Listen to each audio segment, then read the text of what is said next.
അങ്കമാലിയിലെ വ്യാപാര സ്ഥാപനത്തിൽ വൻ തീപിടുത്തം, ലക്ഷക്കണക്കിന് രൂപയുടെ നഷ്ടം. അങ്കമാലി ദേശീയപാതയ്ക്കരികിലെ ഗോഡൌണിൽ വൻ തീപിടുത്തം. റെയിൽവേ സ്റ്റേഷനും സ്വകാര്യ ബസ് സ്റ്റാൻഡിനും സമീപം പ്രവർത്തിക്കുന്ന ബാബൂസ് ട്രേഡ് ലിങ്ക്സ് എന്ന സ്റ്റേഷനറി സാധനങ്ങൾ വിൽക്കുന്ന ഹോൾസെയിൽ കടയുടെ പിൻഭാഗത്തെ ഗോഡൌണിലാണ് ഇന്ന് വൈകിട്ട് 4 മണിയോടെ തീപിടുത്തമുണ്ടായത്. ഓണവിപണി ലക്ഷ്യമാക്കി പ്ലാസ്റ്റിക് ഉൾപ്പെടെ എളുപ്പത്തിൽ തീപിടിക്കുന്ന സ്റ്റേഷനറി സാധനങ്ങൾ സംഭരിച്ചിരുന്നതാണ് തീ വേഗത്തിൽ ആളിപ്പടരാൻ കാരണമായത്. കത്തിയമർന്ന ഗോഡൌണിൽ നിന്ന് പ്രദേശത്താകെ കറുത്ത പുക പടർന്നത് പരിഭ്രാന്തിക്കിടയാക്കി. തീപിടുത്തത്തിന്റെ കാരണം ഇതുവരെ വ്യക്തമായിട്ടില്ല. അഗ്നിശമന സേനയുടെ 5 യൂണിറ്റുകളുടെ ശ്രമഫലമായി തീ നിലവിൽ നിയന്ത്രണ വിധേയമായി.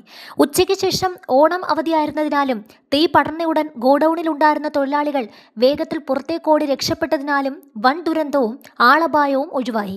എന്നാൽ അപകട സമയത്ത് പുറത്തേക്ക് കടക്കാൻ ശ്രമിക്കുന്നതിനിടെ നിസ്സാരമായി പൊള്ളലും പരിക്കുമേറ്റ കടയുടമയെ ഉടൻ സമീപത്തെ ആശുപത്രിയിൽ പ്രവേശിപ്പിച്ചു. തീപിടുത്തത്തെ തുടർന്ന് ഗോഡൌൺ പൂർണ്ണമായും കത്തിയമർന്നു.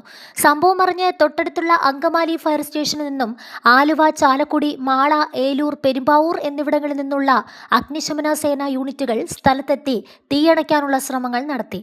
സമീപത്തുള്ള വീടുകളിലേക്കും മറ്റ് വ്യാപാര സ്ഥാപനങ്ങളിലേക്കും തീ പടരാതിരിക്കാനായിരുന്നു ഫയർഫോഴ്സിന്റെ ആദ്യ മുൻകരുതൽ. തുടക്കത്തിൽ ദേശീയപാതയിലെ കനത്ത ഗതാഗതക്കുരുക്ക് രക്ഷാപ്രവർത്തനത്തിന് തടസ്സം സൃഷ്ടിച്ചെങ്കിലും പിന്നീട് പോലീസ് ഇടപെട്ട് ഗതാഗതം ക്രമീകരിച്ചാണ് ഫയർഫോഴ്സ് വാഹനങ്ങൾക്ക് വഴിയൊരുക്കിയത്.